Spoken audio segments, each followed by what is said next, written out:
Okay. Hey, everybody. Hey, here we are. Here we are.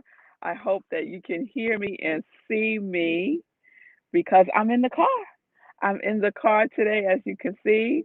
I had to take my aunt to the doctor, so we pulled over to get a quick sip in today.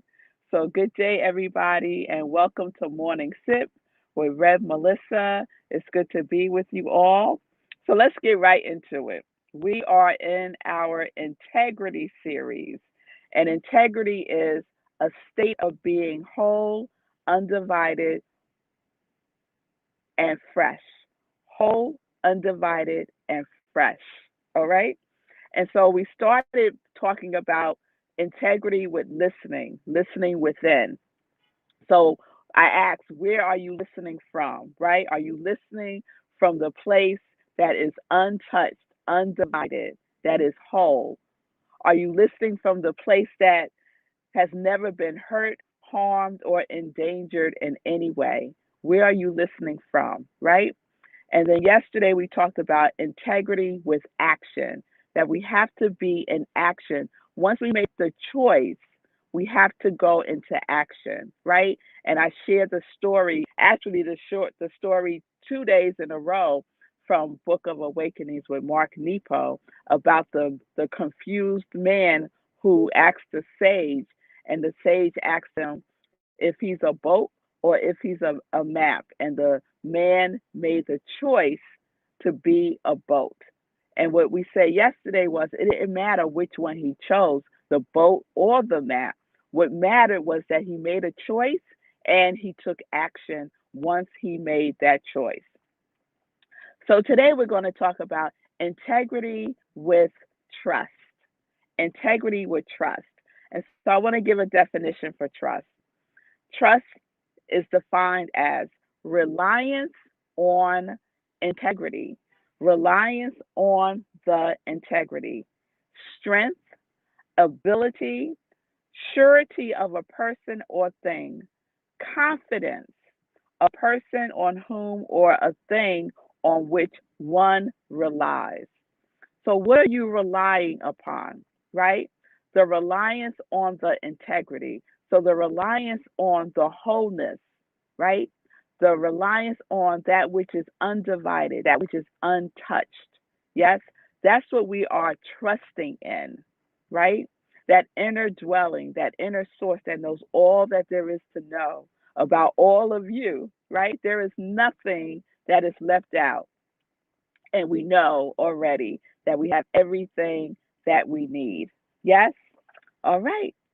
So that's a question we could ask ourselves, right? When we're at a point where we are needing to make a decision, right? And remember, we're looking at decision as we might have to cut some things out, right? We might have to cut some things out. And when you're relying on something, when you're making a choice, from where are you choosing from? From where are you choosing from? Where are you placing your trust? What are you relying on? Are you relying on the inner genius, your higher self? Or are you relying on what the world is saying? Are you relying on what had happened before? Are you relying on other people's thoughts and opinions about the choice that you may or may not need to make? Right? So, what are you relying on? We're relying on integrity, relying on integrity, relying on trust, right? Trust is a reliance on the integrity, a reliance on the wholeness. So I want to share something. You'll know what I'm going to say. For one of my favorite books, but for real, this is like on my top five. Seed of the Soul by Gary Zukav. I want to share this. He has a whole chapter called Trust. It's chapter 16 if you have the book. So this is what he says. There is no single optimal path for the soul. There are many optimal paths. With each choice, you immediately create numerous paths within a choice, one of which is then optimum. In other words, the optimum path of your soul is the choice of awareness, the vertical path. Once you have made that choice, then comes the various forms of enactment. So we have to be in integrity with a choice, right?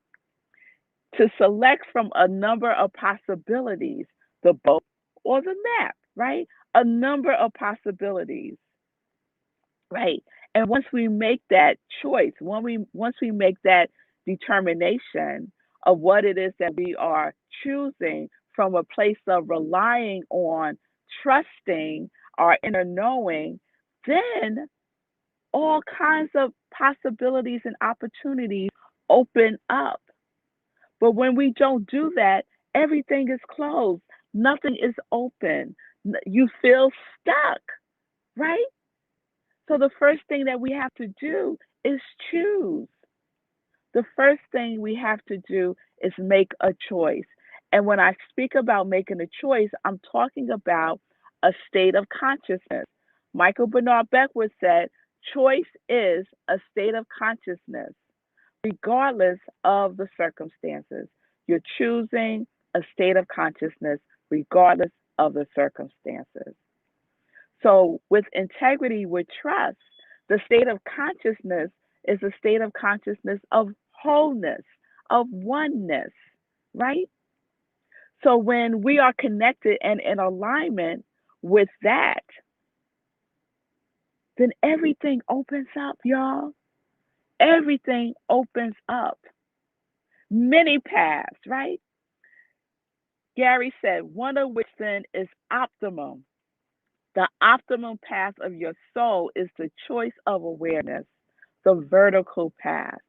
Just go up, go up, right? And once you made that choice, then various forms of enactment become available to you, through you. Yes? All right. So, what state of consciousness are you choosing from? Are you choosing from a consciousness in which you are trusting, right? You are trusting the wholeness within you.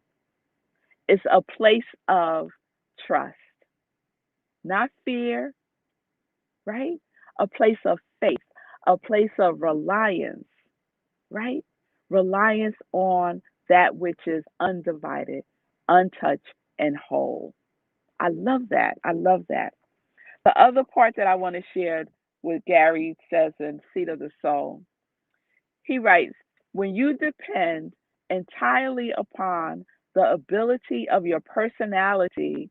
So when Gary talks about personality, he's talking about ego, okay? To determine what is best for you. When you depend up, when you depend entirely upon the ability of your personality or ego to depend to determine what is best for you, you may stand in the way of a richness that is waiting for you. How do you know what the universe has waiting for you if you take off your restrictions? If you are determined to have your life unfold in a particular way and none other, if you have your heart set on using your creativity only to accumulate money, for example, consider that you build your entire reality around that. The universe cannot help you in the same way that it can if you are trusting of it, because it cannot overshadow nor penetrate your choice. So, what does that mean, right? Where are you choosing from? And what is your intention, right? If you're open and you know that there are many paths that you can choose from, and you make a choice from a place of wholeness, then the universe is going to reflect back wholeness to you, right? Here, the wholeness of it all. But when we are choosing from a place that is limited, our ego, our personality is limited. It's limited. So then what gets reflected back to us? Limitation. Limitation gets reflected back to us. He said, how do you know what the universe has waiting for you if you don't take off the restrictions? We restrict ourselves, right? We restrict ourselves. So it's time to be open to the possibilities that is beyond what our personality or ego thinks we should have or we should choose, right? Because we're not choosing from a place of ego or personality. We're choosing from a place of wholeness. Choosing from a place of wholeness. That is our state of consciousness. Yes? All right. So I have so much more that I want to share about this, but I'm going to stop right here just because we got to get going. But we're going to pick up right from this point tomorrow, and we're going to continue integrity with trust. Integrity with trust. What are you relying on? What are you relying on? Are you relying on the infinite, infinite possibilities of the universe? Or are you relying on the limitation of our ego, our personality, what had happened before, other people, what we see, right? What are you relying on? All right, y'all. All right. So, I just thought about something. Tomorrow is Friday. Tomorrow is Friday. So, you know what happens tomorrow. Okay, I'm shifting gears. I'm shifting gears. Tomorrow is meditation with the moon. So we're going to have to pick this up on Monday. We're going to have to pick this up on Monday. So let's get into some joy news. How about that transition? So tomorrow is Friday, and we are meditating with the new moon at 4 a.m. Eastern Time, right here on StreamYard. And then we're going to have an after party on Zoom so that we can share and have some interaction with each other. So tomorrow on StreamYard, I'll provide the link to Zoom and the password. So to get that, you got to be here on StreamYard at 4 a.m. for meditating with the new moon. So there will not be a 10:30 sip tomorrow, okay? The next 10:30 sip is on Monday. Tomorrow, 4 a.m. Eastern Time, meditating with the new moon. We do a full-blown spiritual practice, okay? So we spend some time with each other, doing some work with each other, right? In integrity from a place of wholeness. Oh, yes, that's where we're going tomorrow. Sunday is a two-first Sunday. I am so excited to have on the show Morgan and Monica. Morgan is the young lady, she's 15 years old, who is a warrior about sickle cell anemia, about spreading the word about it, about educating people about it. She is an advocate. And so she will be on the show this Sunday, 10:30 a.m. Eastern Time with her mother, Monica. And you can check her out on TikTok. She has a TikTok, Sickle Cell Warrior 6. So you can check her out there. Then the second thing happening on Sunday is I am speaking at my spiritual home, Rockland CSL. Please join me. You can join me on Zoom by going to the website and clicking on the Sunday service link, or you can watch me right on Facebook Live on our page, Centers for Spiritual Living. Okay? That's at 11:30 Eastern Time. And the topic is so perfect for what we've been talking about these last 2 weeks. Is your commitment greater than your resistance? Is your discipline greater than your resistance? Is your integrity greater than your resistance? Right? So that's the topic. Is your commitment greater than your resistance? All right. So the Joy Sock Drive continues. I'm just extending it, y'all, until the T and T's event that Jay White's Project Love Strong is doing on July 24th. So you'll hear about that in detail when Jay is on the Living Life and Joy show on July 18th. So again, you can still make a contribution by purchasing your Joy Sock. You can also go to Give Hero Hoodies hero.com and participate in the hero t-shirts, the hero socks, the hero mask, which are all go-go's. You get one and Sekou gives one. Okay? All right.